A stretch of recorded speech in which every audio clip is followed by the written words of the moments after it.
It is 11 a.m. in London. It's 1 p.m. in Istanbul. I'm Monita Rajpal. You're watching CNN, the world's news leader. This is World One. Also have those stories for you in just a moment. But first, James Murdoch is being questioned by British lawmakers for a second time over the phone hacking scandal. Murdoch is the head of News International, the British arm of his father Rupert's News Corp empire. A parliamentary committee wants to know what he knew about illegal activities at the News of the World, the paper he closed earlier this year. James Murdoch is answering questions from the members of Parliament, basically trying to figure out what he knew, how much he knew, and whether or not he was fully aware of the phone hacking scandal, the phone hacking environment that was taking place at the now defunct News of the World newspaper. CNN's Itary Schubert is at the Houses of Parliament here in London. She joins me now. And Itary, this was, many people were saying, one MP described in a newspaper report saying that this would be an assault on Murdoch's credibility. And it seems as though he is taking the stand where he is almost separating himself from actually knowing anything, but now taking the point as that, we're sorry that this happened and we're now trying to make sure that things like this don't happen again. Well, exactly. And really, the MPs wasted no time getting straight to the point. You might remember that this all really hinges on one particular email called the For Neville email, which apparently was seen by the company's lawyers in 2008. And seems to describe that this phone hacking went beyond simply one reporter. Of course, we will continue to monitor this hearing that's taking place right now near you. So we'll come back to you when we do hear more information from James Murdoch. Itary Schubert there at the Houses of Parliament. You are watching World One live from London. Rescue workers in Turkey are once again scouring the rubble for earthquake survivors. At least 7 people are dead and more than 100 are missing after a 5.7 magnitude quake struck eastern Turkey near the city of Van Wednesday night. Authorities say around 20 have been rescued so far. A Turkish TV station said 2 of its reporters were buried. Germany has moved to quash rumors that it is making plans to redraw the European map. Chancellor Angela Merkel is denying a report that Germany and France have discussed creating an inner circle of closely integrated economies and excluding those Eurozone members that may come up to the mark. I'm joined now in the studio by Nina DeSantis, the anchor of CNN's World Business Today. Nina, she may be quashing those rumors that they're redrawing the European map, but there is talk about a breakthrough new treaty that they want to discuss that would replace the Lisbon Treaty. Yeah, this has been rumbling on for some time. We must also stress, Monita, that there's a difference between limited treaty change, which wouldn't outright replace the Lisbon Treaty, or something that would just completely change the sovereignty. Yeah. Can't make it into the EU, apparently. All right, Nina, thank you very much for that. We want to take you back now to the hearing that's taking place at the Commons Culture, Media and Sports Select Committee, in which James Murdoch, and of course, we will continue to keep monitoring that hearing that's taking place right now here in London. But moving on to our other main story here on World One, we'll take our medicine, and that's the message from Italy's president. Giorgio Napolitano isn't the country's political leader. That position is currently up for grabs, but he says his country will shore up its tattered finances by implementing the austerity measures it promised the EU. CNN's senior international correspondent Matthew Chance is in Rome. Matthew, those are strong words, but again, they are just words, and many would wonder how exactly they're going to do that.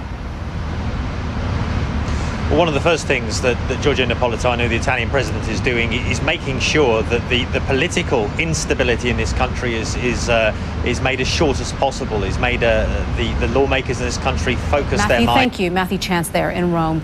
You're watching World One live from London. Political stalemate in Greece remains unresolved as the debate over who will become the next prime minister enters its 4th day. Greek leaders have arrived at the presidential palace for another round of negotiations. They arrived there this Thursday morning. Hopes were high when the outgoing Prime Minister George Papandreou appeared on national television Wednesday night. Forming an interim government just keep hitting hurdles, and one wonders how long the power vacuum can last. And Diana Magna is in Athens. She joins us now. Well, I guess, Diana, everyone's asking that same question. And when we see Italy there and Matthew reporting that things are happening at lightning speed, it's a very different story where you are. It does seem to be taking its time, but it would appear now as though things are drawing to a conclusion, one would hope, because this country literally cannot afford to keep dragging its feet. Development in itself. All right, there. We'll hold on to something. We'll hold on to that. Donna Magni there in Athens, thank you very much. We want to come back to the efforts in Turkey now to rescue people caught up in the latest earthquake, which struck Wednesday. Reporter Andrew Finkel joins us now on the phone. And Andrew, tell us a little bit about, we understand if there is a silver lining in all of this, is that this took place in the area that has already been struck by an earthquake, where aid workers, a rare tropical storm in the Mediterranean, had a strong impact on the coasts of Italy and France. Mari Ramos is at the World Weather Center with details on that, Mari. Yeah, this is a rare storm, and we've been talking about this for the last few days. When we talk about a tropical cyclone like this one, it's not really tropical because it didn't come out of the tropics, but it really did. Mari, thank you. This is World One, live from London. Back, NBA players and owners have been talking, but there doesn't seem to be actually any sign of any playing right now. Don Riddell has more details on that. Thanks very much. Yes, the two sides in the protracted NBA labour dispute are negotiating again, but they don't seem to be any nearer resolving their differences and getting the games back on. Don, thank you very much for that. Now, Don talked about college football, but one story that is, of course, grabbing headlines, not just in the sports pages, is what's happening at Pennsylvania State University. It's a school in the U.S. that has been rocked by a child sex abuse scandal. And earlier this week, a former assistant head football coach was arrested on charges of abusing 8 children. Now the university's trustees are taking bold action. The Penn State Board of Trustees tonight decided that it is in the best interests of the university. That winning record was not enough to shield Coach Paterno from this week's scandal. CNN's Jason Carroll reports now from State College, Pennsylvania, where students and fans are still reacting to the coach's firing. And Jason, and that reaction has been really strong.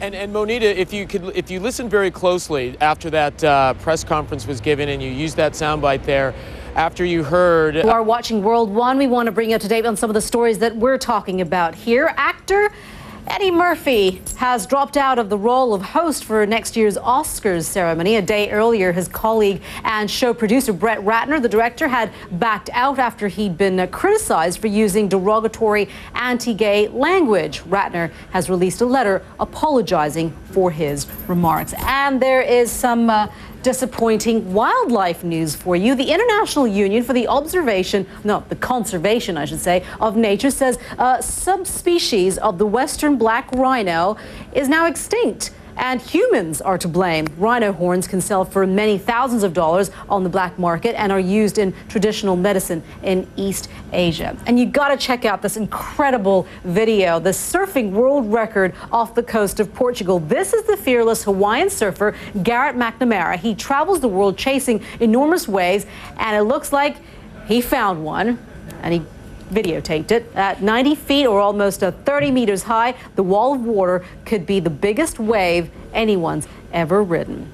Now, for the first time in Britain, princesses will have the same rights as their brothers. As we go to air, a committee of British politicians is ironing out new rules of royal succession so they no longer discriminate against women. That means a firstborn baby girl of royals William and Kate would be an heir to the throne. Well, CNN's royal correspondent Max Foster joins us now to explain. So this is a pretty big deal. And I mean, if indeed William and Kate have a daughter, she could very well be the heir to the throne. There's some talk about that, isn't there? Yeah. We'll leave that to the tabloids right now. We don't know. But what we've got here is the heads of Commonwealth governments had agreed amongst themselves that this law needed to change. That's one thing, but now they're looking into actually changing the law. So they've got this committee meeting and they're speaking to experts, and it's actually, you know, they've actually admitted that they don't actually know. Oh, it'd be nice to know when they might start having children, because it'd be a cute baby. That's for sure. All right, Max, thank you very much for that. You're watching World One live from London. I'm Monita Rajpal. Thank you for joining us. We'll update you the top stories in just a moment right here on CNN.